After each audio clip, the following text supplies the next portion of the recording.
All right, these last two sections that we're going to go over in the textbook, these go a little bit quicker.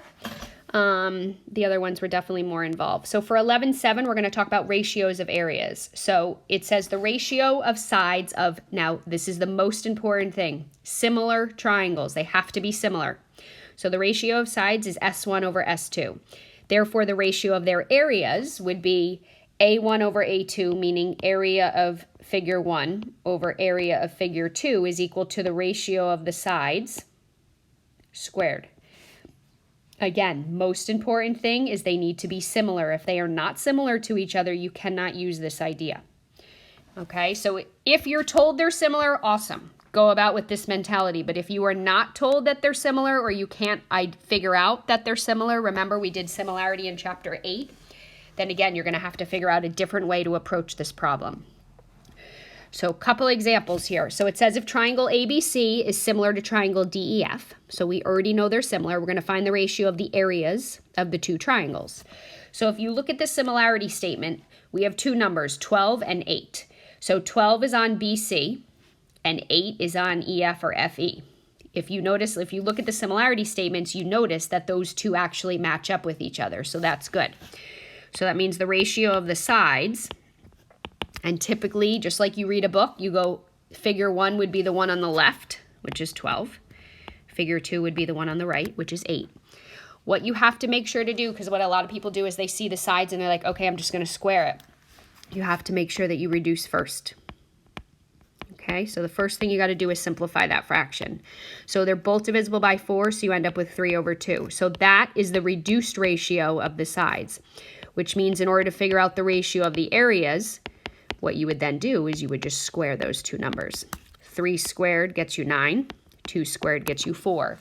If you forget to simplify from the start, you are going to get different numbers, and those numbers are not going to match with the one that you should be getting here, like here, which would be 9 over 4. Because you'd end up with 144 over 64, and when you simplify that, you're not going to get the same thing. So just always make sure that before you do anything to something, you simplify it first. All right, if we flip the idea and it says if the ratio of the areas of two similar polygons or parallelograms is 49 over 121, find the ratio of their bases. So same idea applies. Ratio of the bases is the same as the ratio of the sides. So ratio of sides. The difference here is number 1, we're told it's similar, but now we're given the areas. So it's sort of work backwards. So the area 1 over area 2, equals base 1 over base 2, or side 1 over side 2 squared. We know that the area is 49 over 121. So if we're going backwards, we already have the area. So instead of squaring them, we're going to take the square root of them. So the square root of 49 is 7, and the square root of 121 is 11. So the ratio of their bases should be 7 to 11 for that.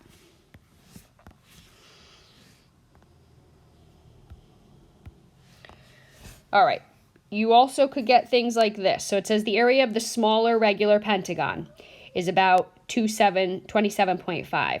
So, and you have to find the area of the larger one. So you have two figures given. So this is like your first figure, and this is like your second figure.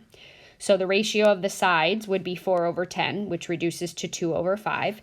If they're telling you that they're regular, no matter what, first of all, the angles are always equal to each other. And if it's regular, the sides on figure 1 are the same and the sides on figure 2 are the same. So by the definition of similarity, the ratio is going to be consistent throughout. So we're okay.